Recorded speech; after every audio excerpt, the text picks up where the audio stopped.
Gloria al Padre, y al Hijo, y al Espíritu Santo, como era en el principio, y siempre, por los siglos de los siglos. Amén. Madre de la Iglesia, ruega por nosotros. Bueno, vamos a ver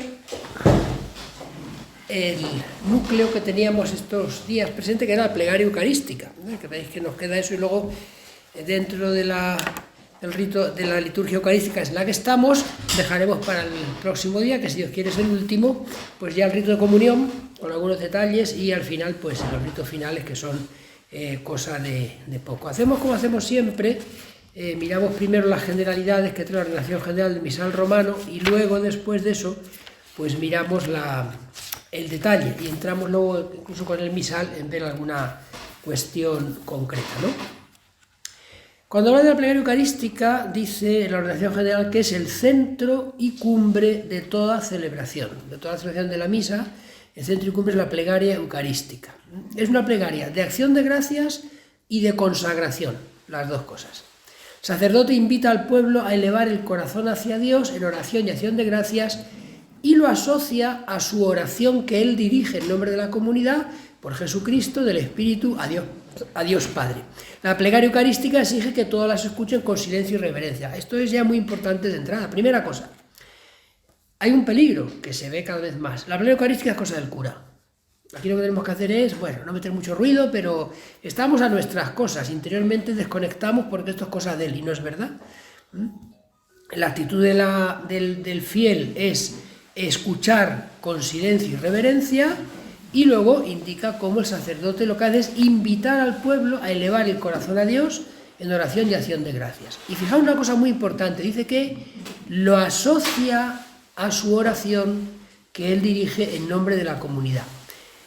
Fijaos que precisamente eso se nota en el momento de la consagración, ese momento tan maltratado, que la gente no acaba de entender, que si unos sí, que si otros no, que eso se ve muy bien, ¿no? Que lo asocia, que dice en la ordenación general, en el momento de la epíclesis, que ahora lo vamos a ver en los principales elementos. ¿Cuáles son los principales elementos de la plegaria eucarística? Primero, una acción de gracias, que eso se ve sobre todo en el prefacio. Sabéis que el prefacio, todo prefacio siempre los prefacios tienen tres partes fijas, ¿no? Uno es lo que se llama el protocolo, que es lo inicial, que es muy parecido en casi todos los prefacios. Por ejemplo, en el tiempo pascual, en el protocolo siempre dice: en verdad, justo y necesario, estoy observación, darte gracias, siempre, Señor, pero más que nunca exaltarte en este tiempo glorioso en que Cristo, nuestra Pascua, ha sido inmolado. Ese es el protocolo. En Pascua, pues siempre es igual. Hay alguno de los prefacios de la Ascensión que no lo tiene, pero ese es el protocolo. Luego está el cuerpo del prefacio, que lo que dice que es el que cambia en cada prefacio, no hay dos iguales, que es el que indica por qué hecho concreto damos gracias en ese momento, ¿no? Es decir, qué aspectos particulares tiene, pues puede ser según, oye, San Felipe Neri, pues se hace un prefacio de Pascua, o se hace un prefacio de pastores, o se hace un prefacio de religiosos, es decir, bueno, pastores más bien, porque los oratorianos no son religiosos. Entonces, se hace un prefacio, esa parte nuclear, el cuerpo, es lo que dice, porque lo hacemos. Y luego tiene un escatocolo, que es la salida. Y la salida es también muy parecida, ¿no? Que es la que hace referencia, que por eso con los ángeles y los santos, tal y cual, te alabamos, te bendecimos, y da paso al santo. Por tanto, esa es la acción de gracias, que es básicamente el prefacio. Como se nos indica, el prefacio es lo que precede a la acción, y por tanto, si lo que vamos a hacer es una eucaristía, o sea, una perfecta acción de gracias, entonces, antes de hacerla, decimos qué es lo que vamos a agradecer. Luego lo agradecemos, pero decimos que lo vamos a agradecer. Eso es el prefacio. Por tanto, acción de gracias, primer elemento. Segundo elemento, la aclamación.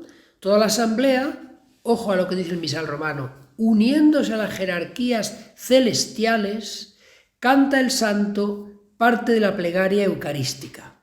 Así que, cosas importantes del santo, así como que no quiere ir la cosa. Primero, lo hace toda la asamblea. Segundo, subrayar esto muy importante, unidos todos a las jerarquías celestiales. Lo decimos en el escatocolo, por eso con los ángeles y los santos, con los ángeles y los arcángeles, pero luego a la hora de la verdad no nos lo creemos, porque el santo es el canto más importante de la misa. Por eso, si en la misa en cualquier momento se canta algo, obligatoriamente hay que cantar el santo. ¿Por qué? A lo mejor un sacerdote que celebra la misa rezada, pero llega el espontáneo de turno que hace la lectura y canta la aleluya. Pues el sacerdote debe cantar el santo, porque no puede ser que se cante cualquier cosa y no se cante el santo. El santo es el canto más importante. Puede no cantarse nada y cantarse el santo, pero no puede no cantarse el santo si cualquier cosa, aunque sea aleluya, se haya cantado. Porque es más importante. Y luego, la letra del santo está tomada toda de la escritura, toda. Por tanto, hay que respetarla a rajatabla, hay que adaptar las músicas. Hay a veces que podrás repetir una palabra, pero lo que no puedes es hacer un texto en el que aparezca la palabra santo, como dijimos en su día en el Gloria. Gloria de la misa, gloria, gloria, aleluya, ahí pone gloria. Pero bueno, si hablas de tu tía Gloria, también pone gloria, y no tiene nada que ver con el gloria de la misa. Entonces lo mismo, el santo es que la gente, os recuerdo siempre este santo que suelen usar los carismáticos, que yo cuando pregunto si me da tiempo, cuando vas a los pueblos completos, me da tiempo, oye, ¿qué santo cantáis? Pues a veces me dicen, no, digo, de los carismáticos, no, cualquier otro.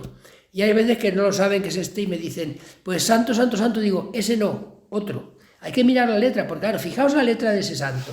Santo, santo, santo, los cielos te proclaman. Santo, santo, santo es nuestro Rey Yahvé. ¿Y qué están esperando los ángeles? Y los santos en el cielo. Santo, santo, santo es el Señor Dios del universo.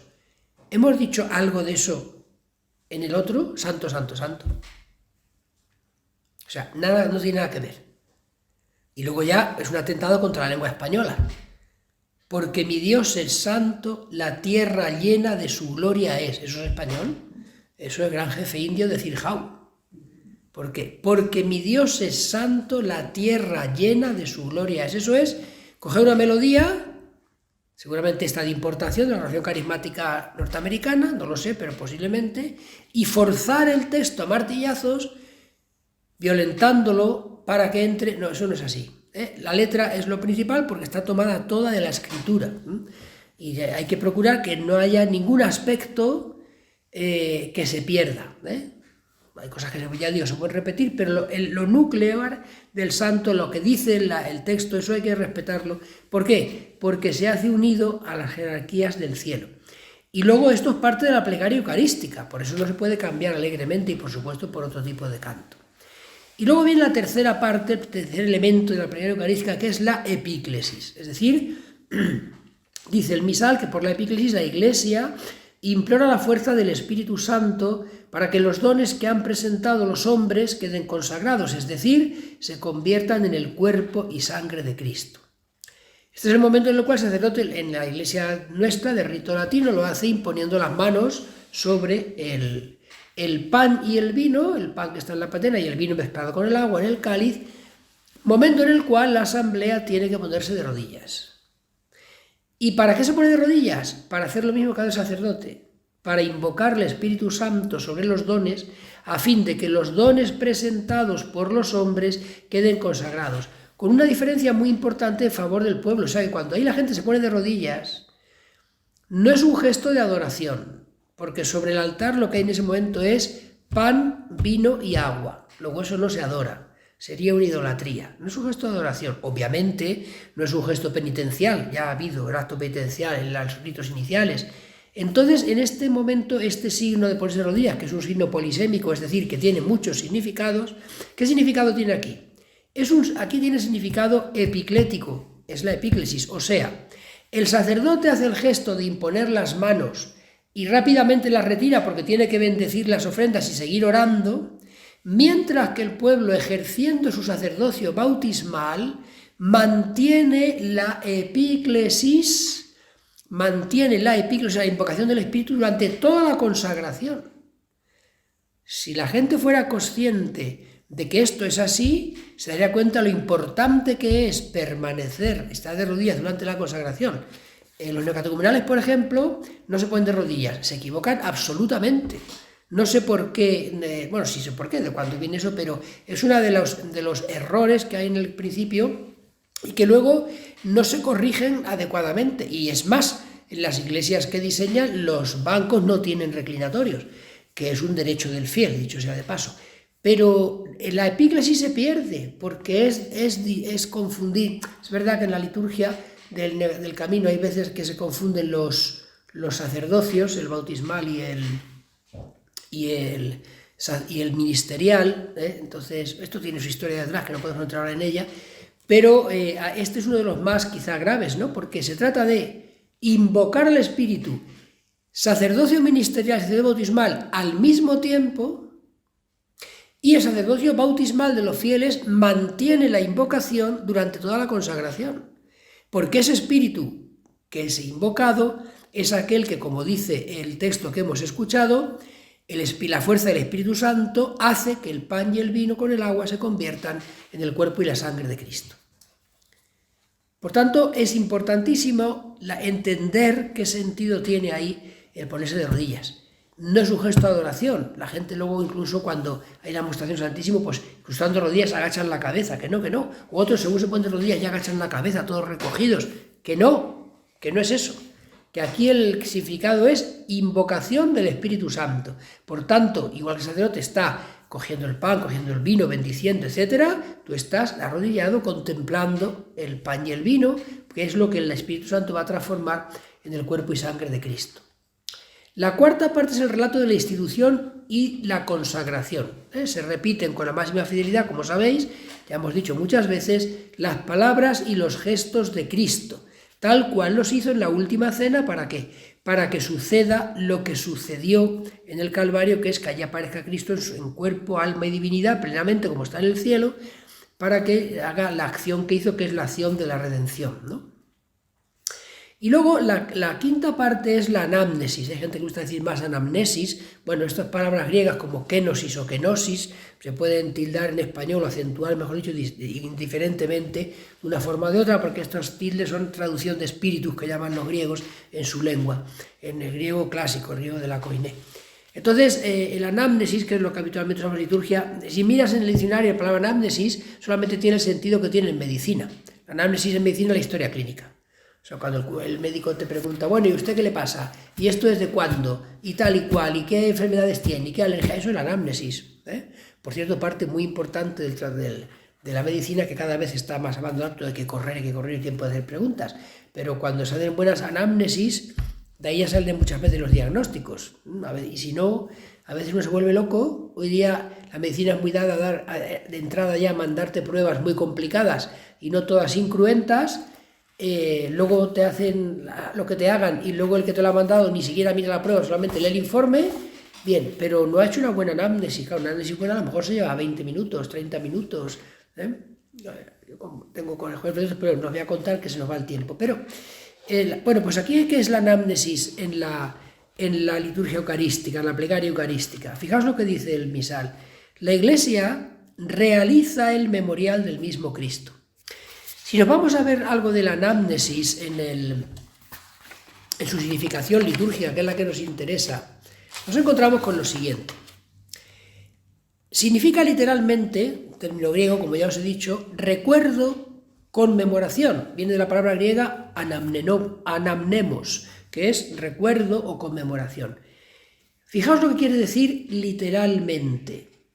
Traer al presente los recuerdos del pasado, pero no como un simple recuerdo subjetivo, intelectual, incluso espiritual, sino hacer presente un acto, o sea, el acto litúrgico celebra como memorial delante del Padre el sacrificio del Hijo único, por tanto, lo hace presente en el signo en virtud del Espíritu Santo. Se da una presencia objetiva sacramental de la acción salvífica de Cristo. No recordamos lo que pasó. Sucede realmente de nuevo lo que pasó. Pasó de una forma histórica cruenta, sucede de forma histórica, pero incruenta y mística, pero sucede lo mismo. Por eso en teología, porque es una palabra anamnesis, ¿qué hace presente la anamnesis? Lo que dice el Evangelio de San Lucas, el 22. Jesucristo dice en la última cena: haced esto en memoria mía. No como un recuerdo de mí, sino como un memorial. El misal ha traducido conmemoración. Es verdad que la palabra memorial no tiene esta connotación en lengua española. Un memorial es una especie de recordatorio de una lápida, de lo que sea, pero Como no lo tenemos, por eso el misal ha traducido conmemoración, pero es más que todo eso. Hay que admitir que a veces el lenguaje se nos queda corto, ¿no? Hay que tener en cuenta que el término recordar no es un proceso por el cual nosotros evocamos un acontecimiento o una persona del pasado. Lo que hace la anamnesis, fijaos que esto es muy importante, es que lo que sucedió lo trae al presente y hace que suceda de nuevo. No se trata de ir nosotros al pasado, sino de traer el pasado al presente y hacerlo presente. Pues es un misterio muy hondo que solamente Dios lo puede hacer, pero como es una obra de Dios es realmente lo que sucede en el momento de la consagración de la misa. Cristo, cuando celebró la Santa Cena con los discípulos, estaba realizando un memorial y quiso que ellos, ¿el memorial de qué? De la Pascua hebrea. Y quiso que eso a partir de ahí fuera memorial no de la Pascua hebrea, salida de Egipto, sino memorial de su Pascua, el paso de él al Padre y de la muerte a la vida y por tanto del pecado a la salvación. Y de ahí lo de decir que la anamnesis es un memorial, más que recuerdo. Lo que pasa es que lo memorial hay que matizar, como decía, lo que significa la palabra en español. Esto se entiende en el contexto de la bendición judía, lo que ellos llaman la veracá, ¿no? Y luego otra cosa importante de anamnesis es que lo que se hace es recordarle a Dios lo que ya ha hecho, porque cuando a Dios se le recuerda lo que ha hecho, Dios lo vuelve a hacer. O sea, es como decirle a Dios, acuérdate, es que el pueblo de Israel muchas veces reza así, ¿no?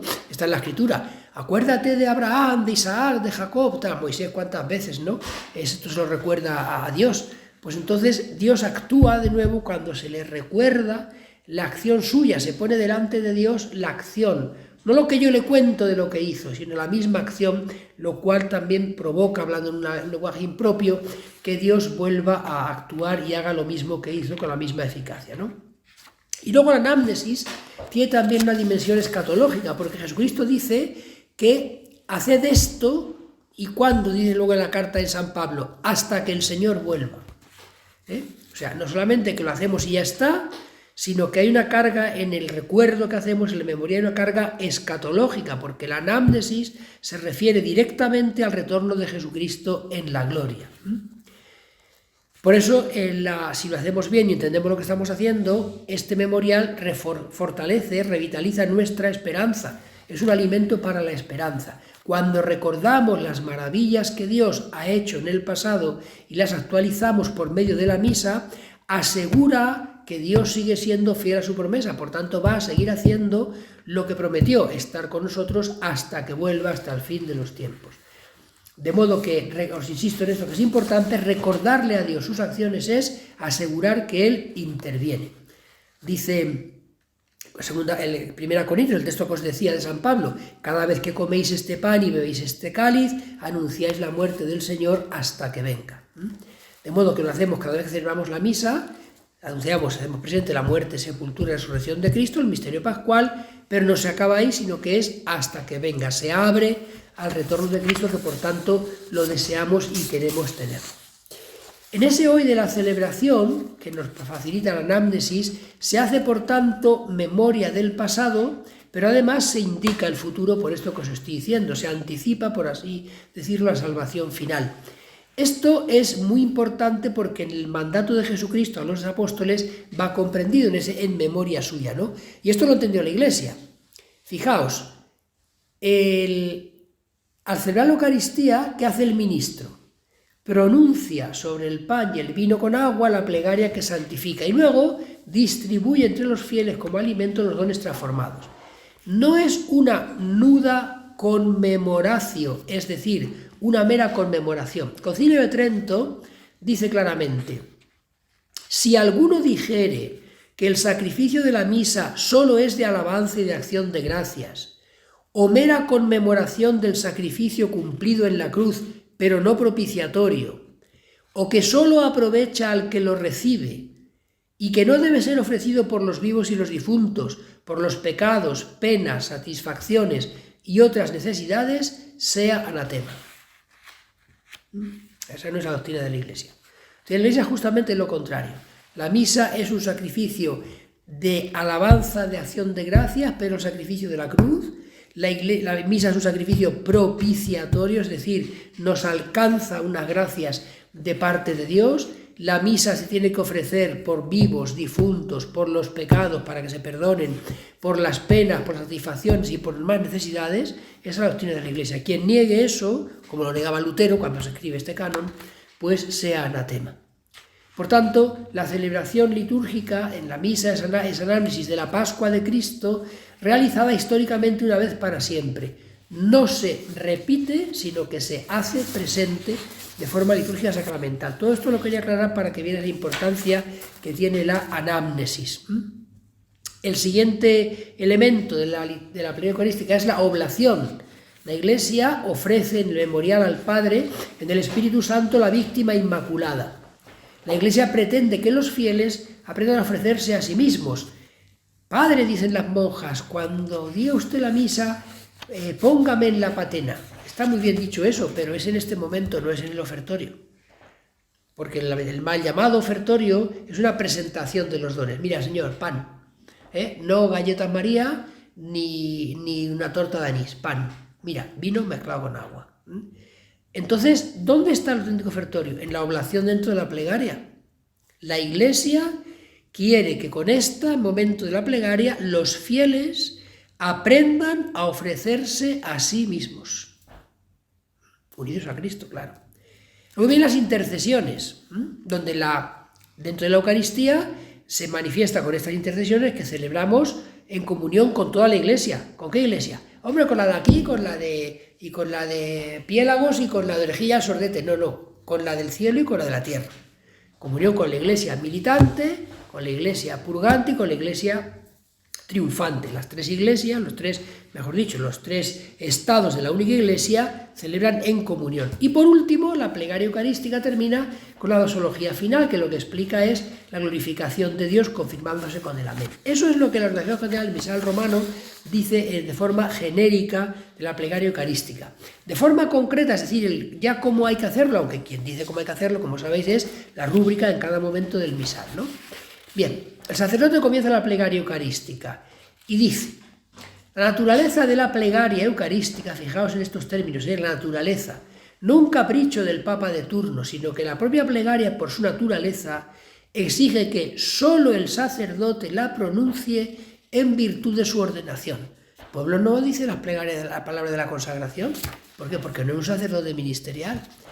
Es muy importante lo que os decía antes, es muy importante siempre distinguir para unir los dos sacerdocios, el ministerial y el bautismal, que son complementarios pero son diferentes, tienen la misma fuente que es Cristo, pero son diferentes, incluso en esencia, no en sustancia. Entonces, la naturaleza de la plegaria requiere que la diga solo el sacerdote en virtud de su ordenación.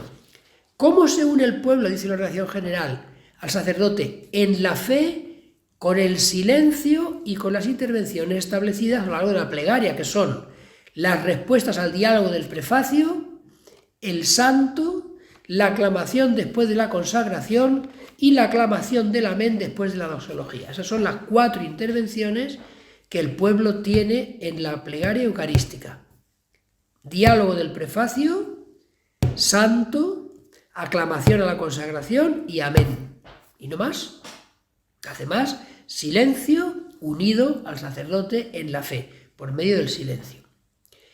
Al comienzo el sacerdote extiende las manos y canta o dice: el Señor esté con vosotros, el pueblo responde con tu espíritu, es el diálogo del prefacio. Cuando continúa levantemos el corazón, alza las manos, el pueblo responde. Después, con las manos extendidas, dice: demos gracias al Señor nuestro Dios.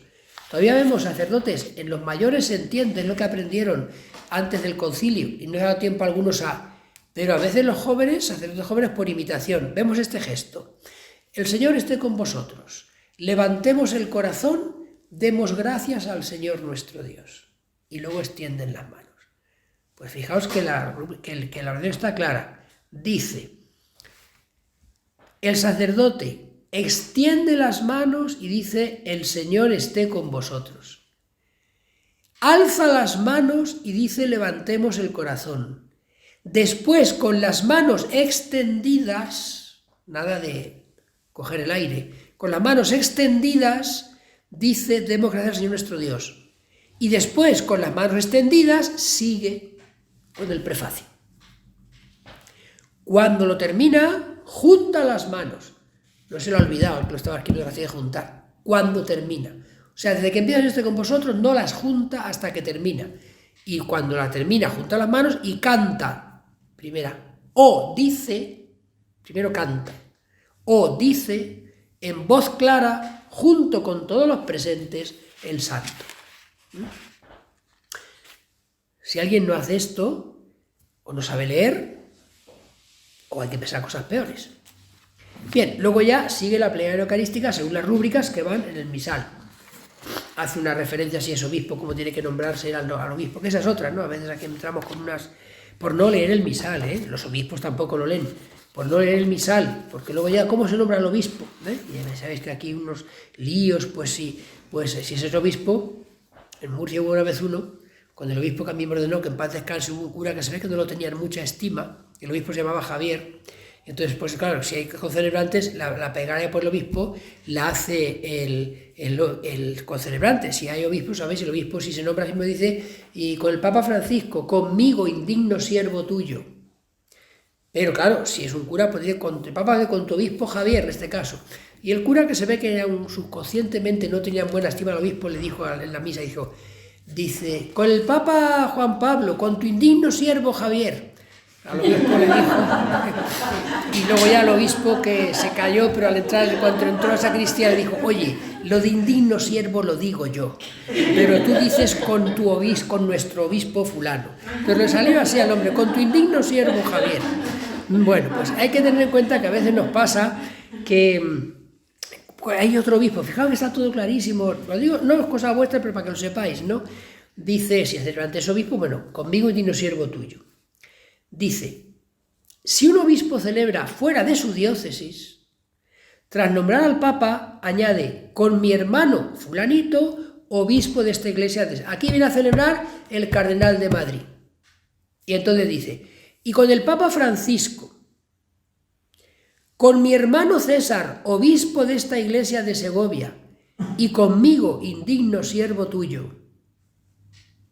No se pone el primero porque está celebrando. Primero es el del lugar. Y así como está mandado, que no se hace muchas veces, purgatorio habrá, que cuando preside el obispo diocesano, en el altar hay 7 velas encendidas. Si aquí viene a celebrar el arzobispo de Madrid, por muy cardenal que sea, preside él en Segovia, hay 6 como mucho. Aunque concelebre el obispo de Segovia, pero no es el obispo diocesano. Antes de la oración general actual, la oración decía que cuando preside cualquier obispo, pero luego dijo, no, el diocesano.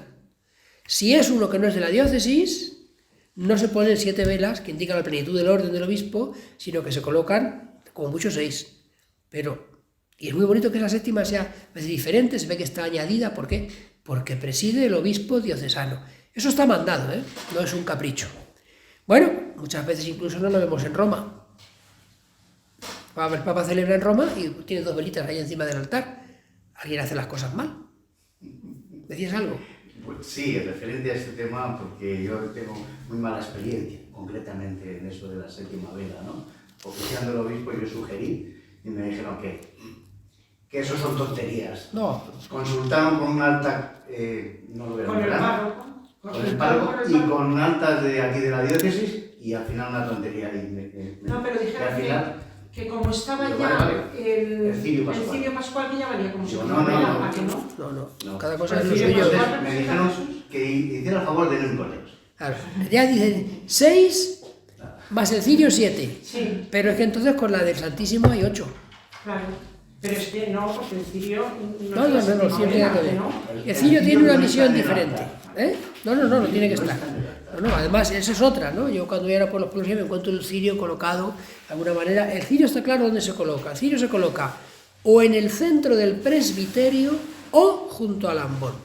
Entonces, el cirio no puede estar junto al altar, porque su sitio ideal junto al ambón. En la vigilia pascual, como si se quiere, a mí me gusta la vigilia también junto al ambón, ¿no? Pero bueno, en la vigilia pascual, si se quiere, se podría colocar en el centro del presbiterio. ¿Puede estar ahí durante nuestra Pascua? Sí, puede estar si se quiere. pero o ahí o junto al ambón, pero de luego no junto al altar y no a veces que está por ahí. Esa es otra. Ahora he descubierto, ya lo he visto en 2 sitios aquí en Segovia, el ambón hace honor a su nombre y está en lugar elevado. Bueno, pues ¿qué hacen? Para no tener que molestarse en coger el cirio y bajarlo para encenderlo y apagarlo, pues el cirio lo ponen abajo, con lo cual la llama del cirio, que debería estar a esa altura, se queda a la altura del libro, porque así desde aquí yo me subo y con el mecherete le prendo al cirio. O sea, vamos buscando siempre la comodidad, cuando existe una cosa que se compra por un módico precio que se llama enciende-apaga, que es un cono metálico de acero que lleva también un cilindro con una esponja se empapa de parafina líquida, con una mechita, y con eso enciendes a la altura que te dé la gana, y luego apagas a la la que te dé la gana. El Valle de los Caídos. Claro, es decir, esas cosas es que... Claro, y se enciende con eso. Clásicamente se usaba el típico cerillo. Para el cerillo, claro, el cerillo suelta cera por todas partes. La ventaja que tienen estas de mecha de cera líquida es que no sueltan cera, porque el cerillo en el fondo es una mecha que cuelga de una caña. Entonces, claro, como cuelga y la llama va para arriba, pues suelta mucha... Es verdad que hace mucha llama, pero... Bien, entonces fijaos lo que decía el obispo. Y luego dice... El obispo diocesano, o el que en derecho se le equipara, debe ser nombrado con esta fórmula: con tu Señor Francisco, con nuestro obispo, no con tu indigno siervo, sino con nuestro obispo. Pero aquí, ¿qué pasa? Pues imaginaos lo que pasa, que yo lo veo muchas veces y se me remueven las tripas a veces en la celebración, ¿no? Pues que llega, imaginaos, hay un concelebrante, y entonces está, pues qué sé yo, viene el obispo de Madrid, está don César y hay un concelebrante. Y claro, ¿quién dice la intención? Pues un concelebrante. Y entonces empieza con el Papa Francisco, con nuestro obispo Carlos, con el obispo Carlos que preside esta Eucaristía. Vamos a ver, primero, si no lo dice, nadie se ha dado cuenta hasta ahora que preside el obispo Carlos, menos mal que lo has dicho tú. Y segundo, ¿no te has leído la rúbrica que primero se nombra al diocesano? Al diocesano, a sus coadjutores o auxiliares si los tiene, y a ninguno más. Y a ninguno más.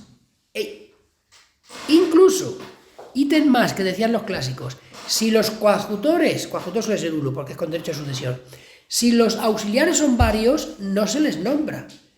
A nuestro obispo fulano y a sus obispos auxiliares. Que no es obligatorio nombrarlos a los auxiliares, se les puede nombrar. Ahora, lo que no se debe hacer es lo que se hace para que esté contento el celebrante. Con nuestro Papa Francisco, haciéndolo por orden, con nuestro obispo César, con el obispo Carlos que preside con nuestro Papa Francisco, preside don Carlos Osoro, con el Papa Francisco, con nuestro obispo César y todos los demás obispos, según la plegaria que sea. Se nombra primero, después del Papa, se nombra al diocesano, aunque no presida, y después de ese a sus auxiliares, y si no a nadie más, es que está presidiendo. ¿Y qué? Pero claro, es que parece que pasarle el ágata al pan de oro del obispo queda la cosa mejor. Pero claro, estas cosas tiene que ser porque que luego al entrar el obispo lo diga. Yo conozco a alguno que en la propia celebración el cura nombró mal a los obispos y en la propia celebración dijo no, nombras tal. El cura se queda ahí. No está bien cortar la celebración, pero de luego en cuanto se entre hay que poner al cura en su sitio que sea el último. ¿Por qué? Porque es una obra de misericordia que enseñar al que no sabe y corregir al que yerra. Y luego dice, un poco antes de la consagración, el ministro, si se cree conveniente, avisa a los fieles mediante un toque de campanilla. Puede también, de acuerdo con la costumbre de cada lugar, tocar la campanilla cuando el sacerdote muestra la hostia y el cáliz a los fieles. Sí, esto se puede hacer. Antes se hacía forzosamente, pero antes venía de otra cosa. ¿Cuál es el origen de esto? Fijaos que en fondo queda algo, dice, a la palabra clave dice, un poco antes de la consagración, dice el ministro, avisa a los fieles. Queda muy mal, yo hay unas monjas que a veces lo he dicho muchas veces, porque tienen la costumbre, está muy que tocan la campanilla, pero tocan 3 triples. Y entonces, claro, toca tilín, tilín, tilín, tilín, tilín, tilín, tilín, tilín, tilín, pero lo hace durante la epíclesis, con lo cual distrae. Si es avisar, dice un poco antes de la consagración, pues ¿cuándo? inmediatamente antes de la epíclesis. Claro, hay que saber cuándo toca ese momento. Antes que el sacerdote imponga las manos, se hace un toque de campanilla, si se quiere, para avisar, pero cuando empieza el sacerdote a decir, por eso, por este mismo espíritu, a callar, que hay que oír al sacerdote. ¿Esto de dónde viene? Alguna vez lo he comentado. Bueno, de cuando la gente iba a la misa en latín, que no entendía nada, como no entiende ahora, tiene que llevar el misa, porque no me digan a mí que los jóvenes que van a la forma extraordinaria del rito, como se llamaba antes, ahora no saben ni cómo se llama ya, pues entienden lo que no, tienen que leer el libro. Bien, como no entendían la gente que hacía en la misa, pues sus devociones, sus cosas, sobre todo rezaba el rosario. De ahí viene la expresión, ya os lo he comentado alguna vez, de ir a su bola. Fulano va a su bola. La gente estaba contando las bolas del rosario. El cura allí con sus cosas y el pueblo del era. Y entonces la gente aquí iba allí, que era el momento más importante de la misa. Ver alzar a Dios. Eso es lo más importante. Y cuando se iba a alzar a Dios por la consagración, entonces tocaba la campanilla. Para decir, ¡shh! La campanilla era, dejad la bola un momento, que ahora viene aquí para lo que estáis. Alzar a Dios era tan importante que hasta tocaban las campanas exteriores de las torres. Y por la calle los señores se quitaban el sombrero, porque estaban alzando a Dios, era el toque de alzar a Dios, eso era importantísimo. Y precisamente por eso es por lo que eso ha quedado que en la Procesión Santísimo se pongan 4 o 6 velas. Eso hizo que las formas, las obleas se hicieran blancas.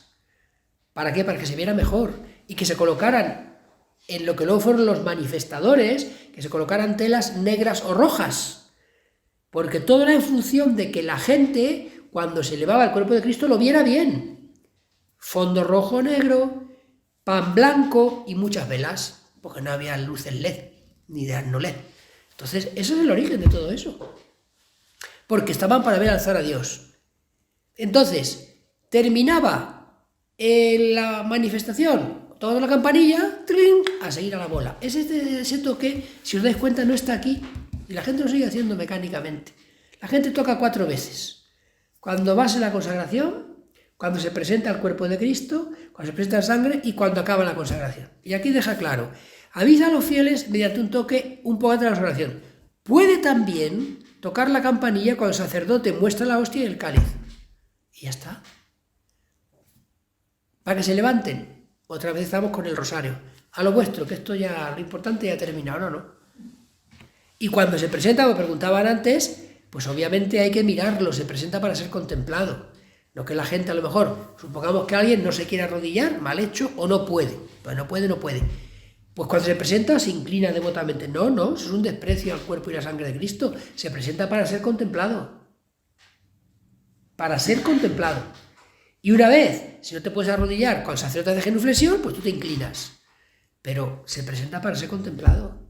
Lo otro es, pues hacer con mucha devoción, pero como estás de rodillas, como os he dicho antes, estás la cabeza gastada de rodillas, pues estás contemplando el cuerpo y la sangre de Cristo. Es una mostración.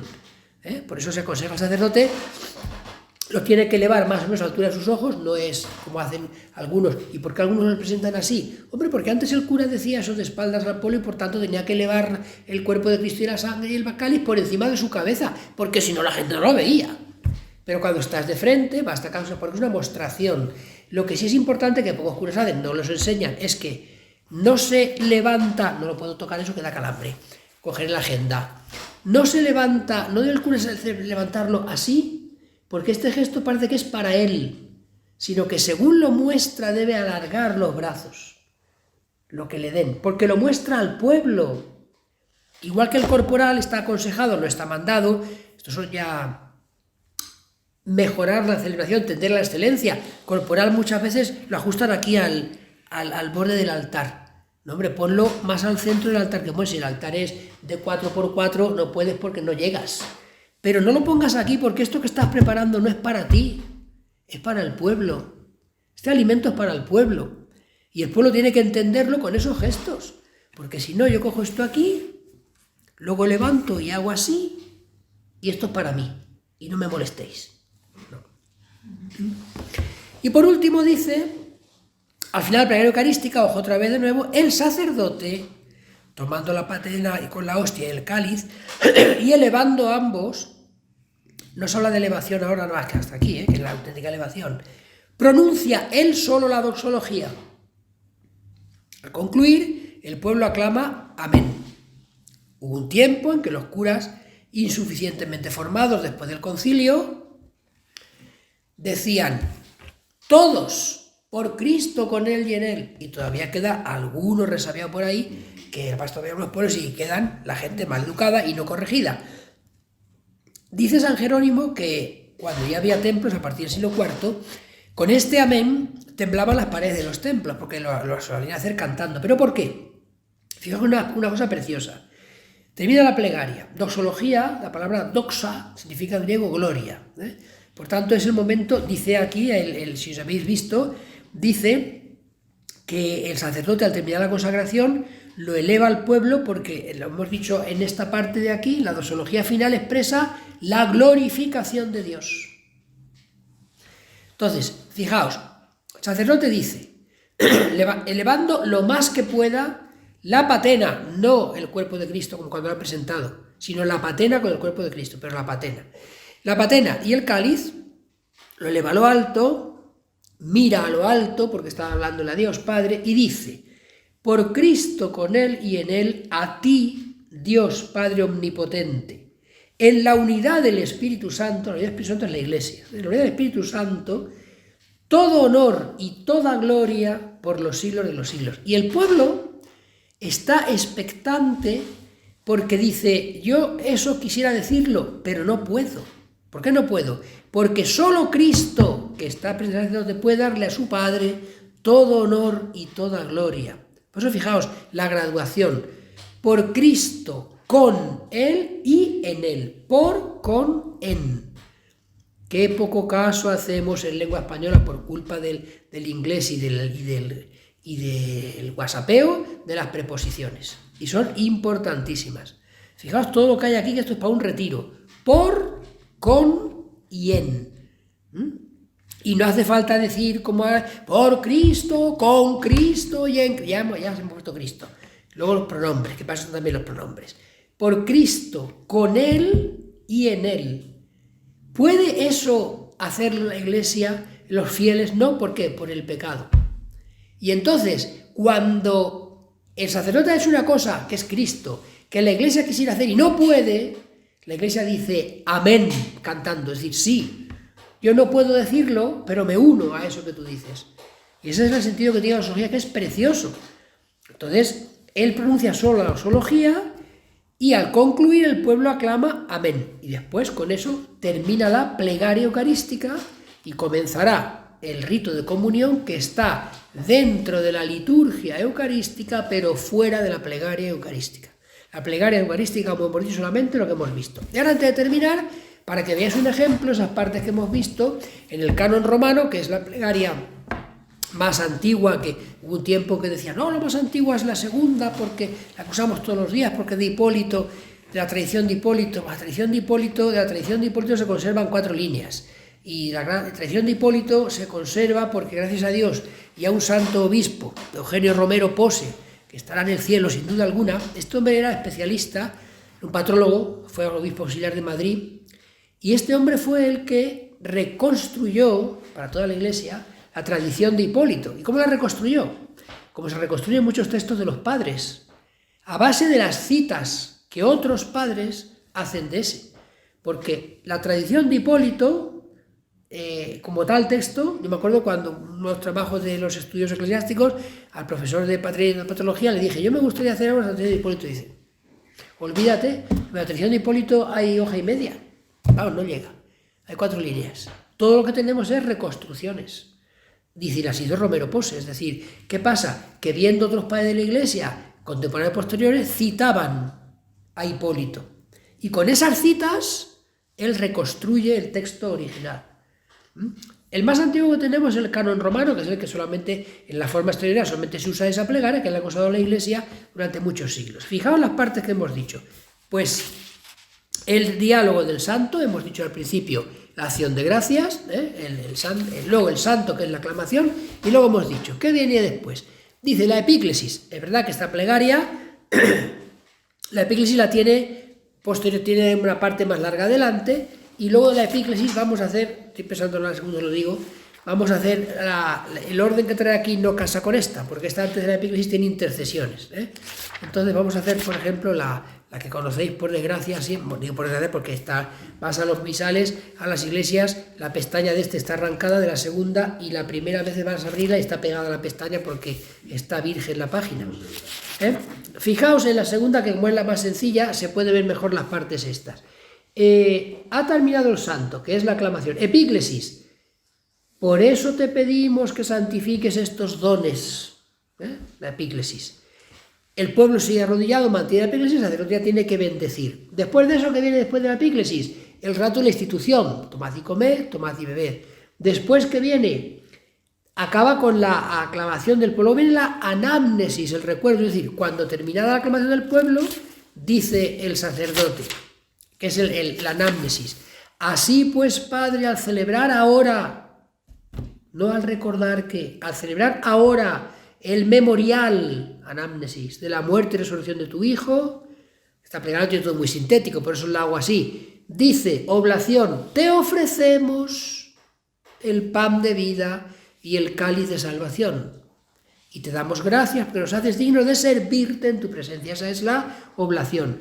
Intercesiones, te pedimos humildemente, y aquí pues esta concretamente pide que el Espíritu Santo congregue la unidad, se pide por el Papa, se pide por el obispo, se pide por los, en este caso por los difuntos, por la Iglesia, etc.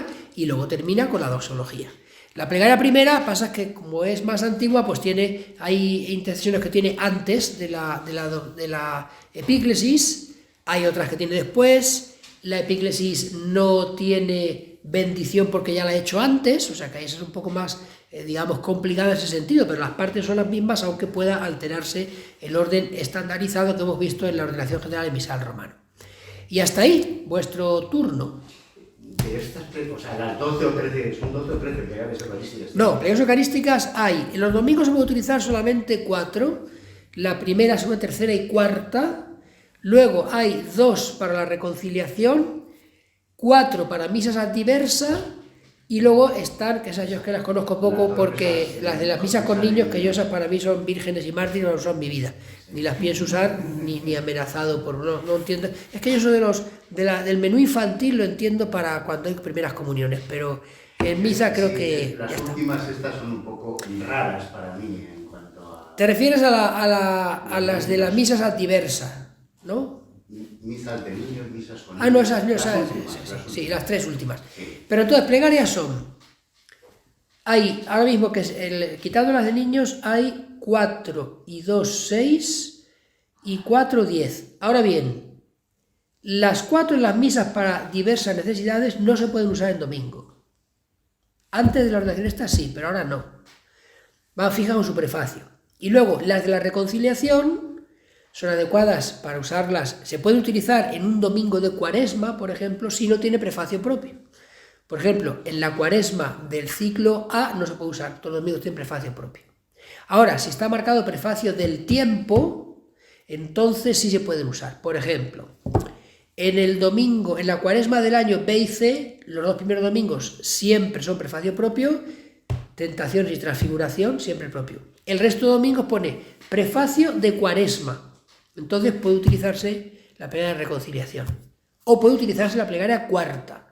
Y luego las plegarias son la primera del canon romano, la más antigua, la segunda, recogiendo la tradición de Hipólito, la tercera de nueva creación por mandato de Pablo VI, con motivo del concilio, y la cuarta es la de San Basilio, que es una plegaria de la Iglesia oriental, y por eso la plegaria va inseparablemente unida a su prefacio, y no se puede utilizar nunca cuando está mandado prefacio propio.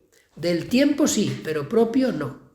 Entonces ves que en los domingos de cuaresma, por ejemplo, del ciclo A, todos los domingos en la indicación de la cartilla que se hace cada año dice no se puede utilizar la plegaria eucarística 4. Sin embargo, en el tiempo de Pascua, en los domingos de Pascua sí se puede utilizar. Si se pone que no se puede, se equivocan. ¿Por qué? Porque está mandado un prefacio del tiempo. Ahora, el día de la ascensión no se puede utilizar. ¿Por qué? Porque es prefacio propio de la ascensión.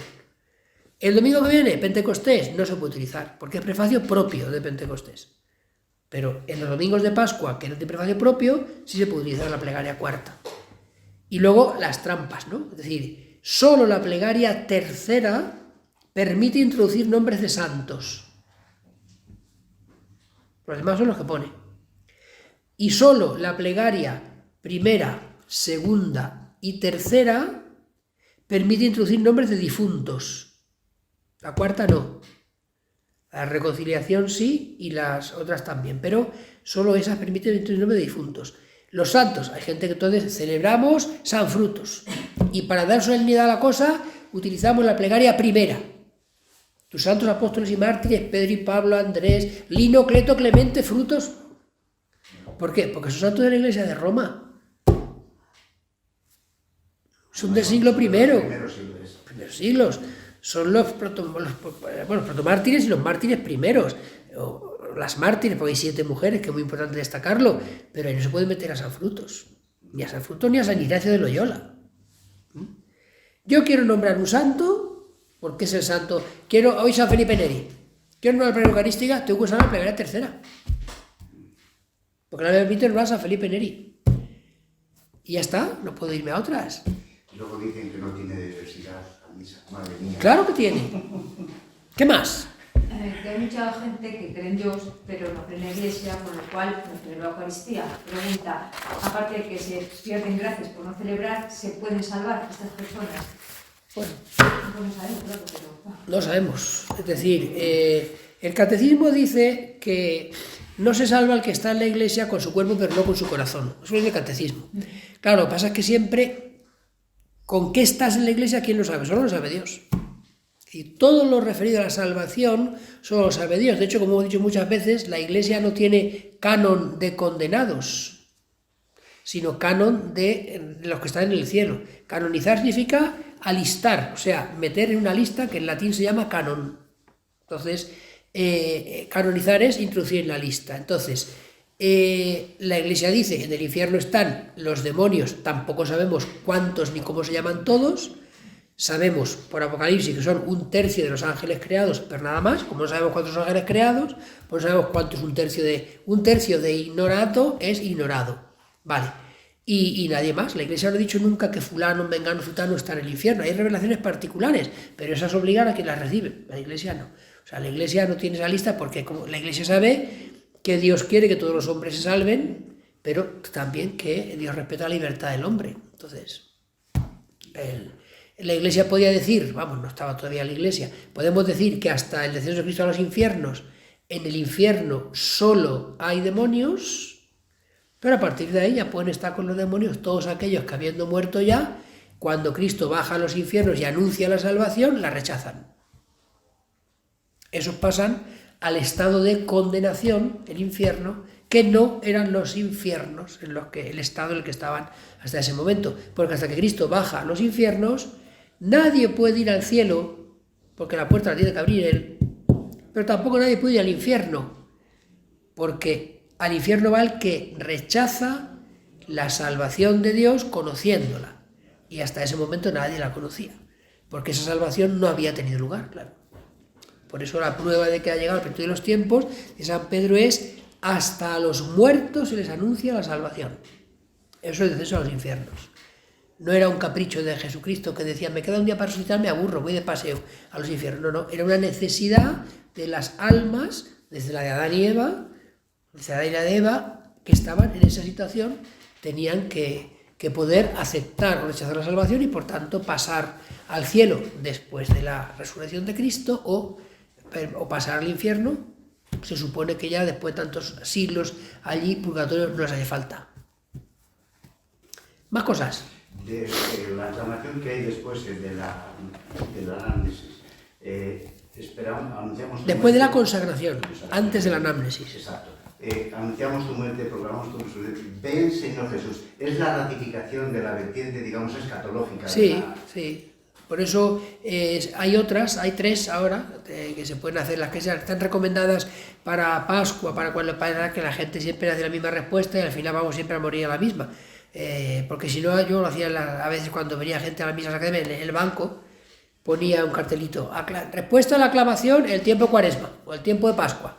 Y bueno, el sacerdote dice, pero la gente era curioso, ¿no? O sea, venían 2 o 3 a misa, vale, lo veían. venía una celebración multitudinaria, estaban los carteles puestos en toda la iglesia, pues automáticamente tú decías otra cosa, proclamemos el misterio de la fe, y toda la gente, anunciamos tu muerte, o sea, automático. Entonces, pero bueno, la clásica es esa. Quisieron, algún cenizo, que siempre hay alguno de servicio, aunque no salga en la orden, propuso en esta edición del misal quitarla, la del Ven Señor Jesús. ¿Cómo va a quitar el Ven Señor Jesús? Si no está de los orígenes, en la celebración, porque el pueblo, o sea, los cristianos del principio desean, anhelan el retorno de Cristo. Claro, lo anhelan vivamente. Ellos estaban convencidos de que lo iban a vivir, y por eso, como os he comentado, lo de enterrar a Santiago, lo de traer el cuerpo de Santiago a Finisterre. Luego se cruzó la Reina Lupa y los restos no llegaron al Finisterre, probablemente se quedaron en Locoyes, Compostela, pero bueno, la idea era esa. Enterrado el apóstol en el Finisterre, la condición está cumplida, ya puede volver el Señor.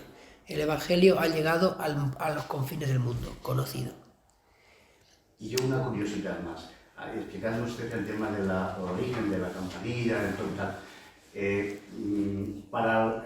Se exponía en la exposición sobre un fondo blanco la hostia blanca y tal, dice velas negras o rojas. Eso de velas negras a mí automáticamente me lleva a que es una situación... Pero velas negras, ¿quién ha hecho velas negras? No.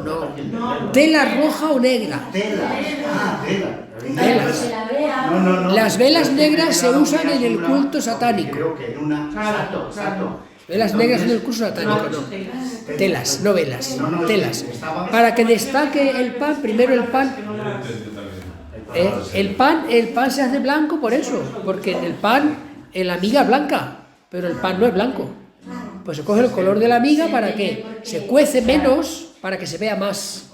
Y se destaca, pues claro, si tienes un retablo o un cuadro se destaca menos. Si hay una tela roja o negra, que llegó a haber negras, destaca más, es por eso. Es lógico que en un altar nunca debe haber velas muy oscuras. ¿Por qué dices tú? ¿Por el color de la vela? Bueno, hay veces que la gente usa velas moradas en Cuaresma o... Hay cosas que cantan. Yo las moradas son en Adviento, para la corona de Adviento. Ahí en la corona pongo una rosa y 3 moradas, un morado clarito por aquí de la corona. Sobre el altar, porque eso está fuera, no sobre el altar. Sí, no, sobre el altar o cerca de él. Las velas generalmente eso se pueden decorar, pero que sean velas blancas. Sí, generalmente sí, aunque también hay lámparas de aceite, porque claro, en realidad que sea vela o sea una llama, lo importante es la llama. No se puede, a día de hoy, para el sagrario y así, porque el Ardeat del Código del 17 fue cambiado, la luz del Santísimo, el Ardeat del Código del 17, arda una lámpara, fue cambiada en el 82 por Luceat. Y por tanto, decir Luceat puede ser una luz que no tiene por qué ser de fuego. Y además hay lugares en que no se puede poner de fuego. Por ejemplo, en un barco, en la capilla de un barco, no se puede encender velas más que para la misa porque hay gente delante y luego no se puede dejar ninguna llama encendida en ningún momento, ¿no? Y aquí en Artillería, que están muy obsesionados con el incendio del Alcázar, lo mismo. Pero para la misa, que yo he visto algunos curas que en la misa ponen velas eléctricas o velas de pilas, eso no, para la misa tienen que estar ardiendo al menos 2. Si viene el obispo diocesano 7, y si es el Apostólico Santísimo, si es en el copón 2, y si es en la custodia 4 o 6. En la exposición 4 o 6 si es en la custodia. 2, basta con 2 en el copón. También eso conviene graduarlo, ¿no? Por ejemplo, decir, bueno, es en la custodia, pero es fuera de Pascua, vamos a hacer 4 y luego en Pascua ponemos 6. Y tampoco convertir, que también lo he visto a veces, esto es muy de algunas, más a veces de religiosas y tal, que parece que se pone el Señor, pero un día pongo 7 velitas así, otro día pongo 3 rojas y 3 blancas, otro día... Al final, el Señor es una excusa para mostrar la creatividad de la sacristana o del sacristán, que hace una especie de escaparate de... No, hay que tener cuidado con eso.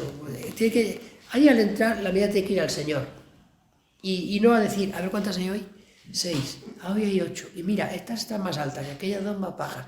Y que está el Señor en medio. Alabar al Santísimo Sacramento del altar. La culpa siempre es de falta de formación. Falta de formación que hay que dar. La gente puede actuar de buena fe y por ignorancia. Pero bueno, la primera vez que te ves, como tú dices, lo acabo de, mire, hermana o hermano, sacristán, mira, esto no es así. Porque date cuenta, se le explica, no es así porque os estoy animando, no. Bastaría con eso, estamos en la iglesia, tu Dios jerarca está mandado, no. Mira, esto es así por esta razón, porque si no, todo eso que tú pones ahí llama más la atención, no es como cuando a veces nos encontramos una custodia así y las velas que la adornan así, hombre. O el Cristo si se pone en el altar así, las velas, hombre, que lo alumbrado sea más pequeño que lo que alumbra, parece que entonces alumbra a otra cosa, porque yo no puedo pensar que aquella llama está en función de esto que tengo aquí. Ahora, si yo tengo una cosa aquí y tengo las llamas por aquí, pensaré que las llamas están en función de esto, ¿no? Es que parece de sentido común. Pues no. Bueno, pues nos toca la última, el 4 de junio, que si Dios quiere es el 23 de junio. Pues ya está, vámonos. A ver si ha quedado esto bien.